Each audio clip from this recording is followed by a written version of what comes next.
Hi guys, I'm Shmee, and today I'm at Evans Halshaw Ford in Hull, where, as you already know from the title, today's a pretty exciting day because I couldn't resist, and I'm going to be collecting my Mark III Ford Focus RS. So after my drive last month down to the Le Mans 24 Hours with Ford Performance in the Focus RS, I asked the question, should I buy one? And the overwhelming response was yes. I loved that drive, and I've got a sort of particular personal reason why the car is going to fit into my sort of life, so I'll explain that all a little bit later on. Today we're here though because I went out and tried to seek and source a car, and a special thanks has to go to Luke at RS Vehicle Sales, who we're going to be visiting later on, who managed to find me a car, and today is the day that I am here to pick it up. So I'm going to be heading inside in a moment. I've already spotted the car in the window here, under the cover, waiting for me to get in. It's right there.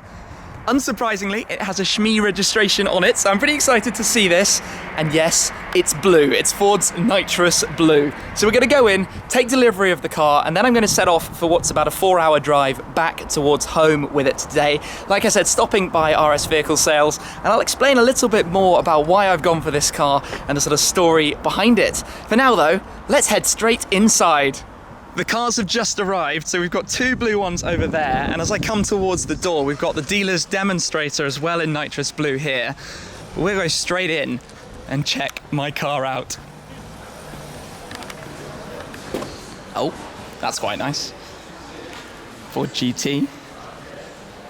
Little distraction there. There it is. Hi John. How are you doing? How are you? I am very good and very excited. Yeah. Can we take a look? Of course, can you? I'm gonna head round to the front. Here it is. Yep. And there she is, the EcoBeast. 2.3 litre, 350 horsepower. I had so much fun driving in my RS, and well, in the RS I borrowed, and now I have one, and it just looks so good. Look at the colour, and wait until it's outside. Just absolutely pops. And Shmee, of course, I have 10 on the Ferrari FF, I have 15 on the LT Spider, 14 on the Cayman GT4, so 13 is the next one to go on. We've got the shell seats, but I'll show you all around the specification in a moment. That's so cool. I love the little thing. So we need to go and do the paperwork stuff and get all of that done, and then we'll come back and I'll show you around the car. All right, so Let's have a look. Do I jump in? yeah, if you want to jump in, yeah. Sitting in the car for the first time. I'll put the spare one just in there. Oh, smells like a new car, 7 miles on the clock. That's what we like, brand new. So you've 6-speed got your manual. bar underneath which will pull you back and forward. Yep. Seat position, that's pretty good where it is, to be honest. Over there, yeah. Yep. I've set your lights to automatic for you already. So you'll touch those. Yep. Let's talk about the spec and run over the options that I have on the car. So the first thing is the Nitrous Blue paintwork. This is the sort of, there are a couple of options. You can have greys, blacks, whites, or blue. This is like the signature colour for this car, and it's a really, really sparkling kind of colour when it's out in the sunshine. Still looks quite vibrant even in the garage here on a quite cloudy day now. It was a bit sunnier earlier. But for me, it's kind of a little bit back to the blue crew. It will sit alongside the FF in blue in the garage, and the colour's really similar to the same sparkle that I have in the LT Spider paintwork if you followed any of the MSO story. So it's Nitrous Blue. The other big option is the wheels, 19-inch black forged wheels, which also have the blue Brembo painted calipers as well in there. There's a lot of clever trick stuff in here, like the bending Bison headlights and that kind of stuff. Another option, which I'm fascinated by, is this, the door protectors. As you pull the door out, the little rubber protector comes around the edge, and then as you push it back in, it folds itself back in. That is so small, but will stop anybody from ever banging the door, although I hope my passengers would never do that, of course. Around the front, another piece of tech, it's got active city stop, which means that if you were going to bump into something at the front, the car will put on the brakes from 30 miles an hour and bring you to a stop. So hopefully you never hit the front, which is very convenient given that there are no parking sensors. It has the luxury pack. Now the luxury pack is things like folding mirrors, the keyless system, if I just get the key out of my pocket to show you here, the key-free forward system, the privacy glass on the rear windows, the rear parking sensors, which sit quite nicely around those pretty cool exhaust tips down there and the diffuser. And then you look up at the monster of a wing at the top of the hatch as well. If I come around to the inside, it's keyless like I said, so just pull it and open. I did go for the Shell bucket seat option. So I wasn't sure if I wanted the bucket or the normal seat, but for me, the bucket seat it's just cool, isn't it? It fits with the character of the car and it's exactly how it should be. Sync 2 entertainment system, which is pretty trick. There's just loads and loads of tech in here that I'm going to run over a little bit later on as well. So from an options point of view, there's not actually that much that you can put on the car, but we're pretty much fully loaded. Everything apart from the sunroof, because I think a sunroof's a little bit unusual on a car like this, especially for the purposes I'm going to be using it for. So I think that all we're left for now is to fire it up and drive it out and get on the way home.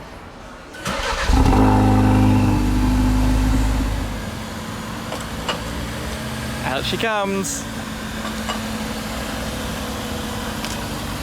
Doesn't that look good? So excited about this car.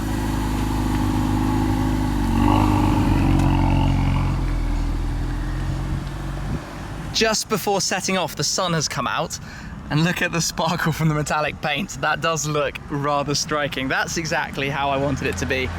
Looking good. Okay then, here we go. Out of the dealership. It's not my first drive in a Focus RS, but it is of course my first drive in my Focus RS.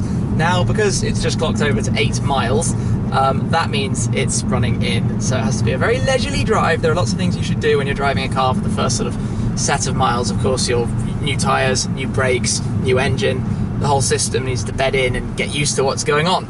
So you have to be pretty careful with it and gentle with it, and when you're driving on the motorway you don't want to keep the same revs for too long. So I'm going to do that whole sort of running in process, look after the car, but it all feels very, very clean and neat and tidy, and the new car smell and the whole excitement of everything to do with it. I mean, I know how the car works, everything roughly, because in my 500 or 600 miles driving to Le Mans, I got the opportunity to pretty much play around with it all. I had the car for 2 or 3 days, but it's a bit different when you own the car, and I really, really do think that that drive is what's triggered me to buy it. You know, I really enjoyed myself, and ultimately I've gone on and added one to my collection. So I've got about 2 hours driving now to RS Vehicle Sales, where I'm going to stop off and catch up with Luke and have a chat about the car in general, and thank him of course. But other than that, it's going to be plain sailing, keeping it gentle and easy, not too much from the sort of hardcore driving side. We'll save that for future trips I've got planned with the car. I suppose I should let that sort of lead me on into what I think I'm going to use it for. So in the immediate short term, I think I'm going to take it on a trip I'm doing to Germany. So I'm going to be taking a bunch of my cars, trucking them over, but I think I'm going to drive this and use it for transporting some luggage and stuff. So it'll do that journey. Then after that, I said once before, I've got sort of some personal reasons that I'm going to be spending a fair bit of time up in Scotland, going backwards and forwards from London to Scotland, and that's a sort of 8-hour drive. A good 450 miles or so.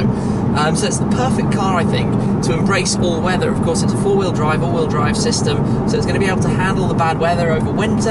I'll be able to do loads of miles in it in comfort, with luggage space, with extra people, and not worry about it too much if I have to leave it there for a couple of weeks. You know, I don't want to, let's say, take the FF up and then I don't have it in London and it's sitting at an airport or something. It's much more fun to have a car that I'm happy with. So it fits a sort of niche in my life and a reason to be, I suppose, a raison d'etre. And that's basically why I've gone for the Focus RS. And after driving it down to Le Mans, I just felt like this was the car and a brand I wanted to try. Ford is obviously completely an exciting company at the moment. You've got the Mustangs that have come out, gone globally. You've got Ford GT coming. I've applied for one. No idea if I'll be lucky enough, but fingers crossed. Obviously the victory at Le Mans, the 50th anniversary victory, with the new GT race car coming back after the epic win in 1966. So everything's pretty cool at Ford Performance right now, and this car, I went to the launch of it where Ken Block was there back in February 2015 at the factory in Cologne. I spent a lot of time around that area of Germany, Düsseldorf and Cologne as well. It just feels like I'm loving this storyline, and this was a car I wanted to try and just give it a go and see what it's like, and you know, use it, no compromise, just go out and get there and maybe one day get to try the drift mode, because I definitely didn't try that on a racetrack when I had the car initially on my first road trip. So the reason to be, Bit of personal reasons, but a bit of wanting to try a hot hatch as well, you know. I had a Clio, it's my first car, Renault Clio, and you know I have the classic Mini as well, but I've not owned a proper hot hatch. You know, lots of power, decent performance. We've got 350 horsepower in here. 0 to 60 is 4.7 seconds. It's a good little car, and this sort of format, so I wanted to give it a go and see what it's like, really. It's easy to get carried away with the supercars, but it's not always about the cost or horsepower numbers for how much fun you can have. So that's what I've certainly discovered in the Mini, and now I've got a car in a different price category. You know, the price jumps between the Mini, the Focus RS, the Cayman GT4, then to the FF, and then to the LT Spider. It's actually kind of interesting when you think about it. It sort of doubles roughly each time. So quite a fun one. I'm going to experience my first couple of miles now. We're up to 11, and roll on down to RS vehicle sales. Well, I'm making pretty good progress, and one of the things I want to go over, which I find really quite funny, is that when I shoot videos with all sorts of new supercars and things, I tend to get quite excited by the list of technology they have, and a lot of people point out that actually quite regular cars can have all the same stuff, if not more. And in fact, my dad has a Hyundai Tucson, which is a car loaded with tech stuff. Things like when you walk up to it, the boot opens if you walk up towards the rear. Funny stuff like that. And this is obviously exactly the same. Straight out of the box, you are loaded with gizmos and gadgets. I mean, with the luxury pack, there's also the rear camera, but stuff like digital radio, the bendy headlights with a changing pattern for different driving sort of environments, the active city stop, those kind of fancy tech stuff. You obviously have a lot going on under the sort of skin. You've got the adjustable dampers, the OLED suspension, which you have different modes controlled through here. You've got the 4 different driving modes as well: normal, sport, racetrack, and drift mode. You've got all the sort of funky stuff I talked about a little bit in my first sort of review with the car, with the way you could send 70% of the power to the back, and you can send 90% of the torque there to just one corner of the back, which is why it's such a cool drifting machine. So there's loads of tech from that point of view, but inside, convenience features: cruise control and limiter, hill assist, digital radio, power folding mirrors, dimming rear view mirror, quick clear front window.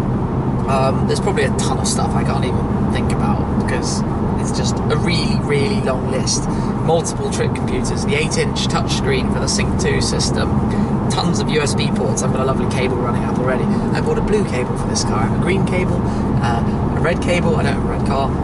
All sorts of different colour cables for my different cars. But everything it's loaded up. It's from a convenience and comfort point of view. It's just got all of these different gizmos and gadgets and things, and there's a million different screens.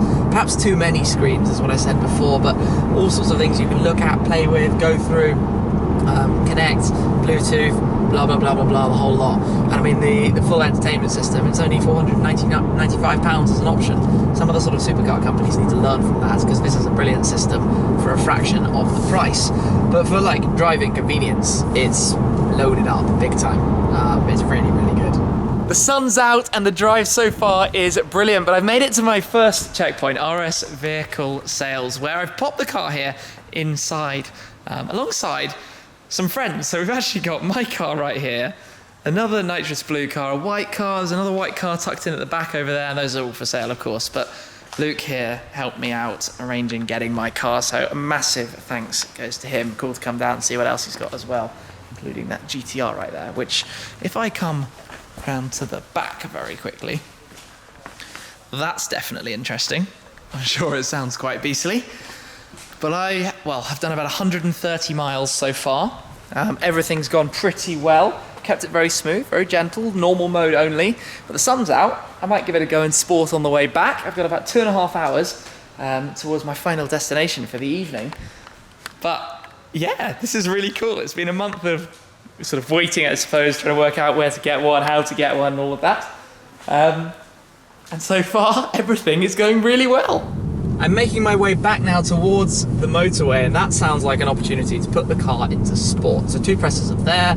Okay, we're in sport mode. It's a lot louder. I don't know if you can tell quite how much. Obviously, I don't want to drive the car too hard or floor it, but this is where in sport you get the pops and crackles and sort of bangs and things going on at the back, which is really, really cool. Most of that's on kind of lift off, but there's a lot more noise. I can hear some burbling. There's a lot more noise in general. It sort of firms up, tightens up, but we'll have loads more plays with that, of course, when I get to know the car a little bit better. But the GPS is saying there's a little bit of traffic on the way back, which is never so much fun, but hopefully I'm going to get where I need to go in time. Oh yeah, and start, stop. Oh, and while I'm thinking about it, another tech thing, launch control. It has a pretty awesome launch control system. You literally, you go in the computer and enable it, put your foot flat, well, press the clutch in, foot flat on the accelerator, and lift the clutch out, and off you go, like a rocket. So I'm sure I'll try that out at some point, just to see how it is. Hey, first cracks. It's the little things. I should have known better than to assume I could go most of the way across England without a traffic jam. And as soon as I've hit the M25, the ring road around London, the motorway speed has come down to about 40 miles per hour. Surprise, surprise.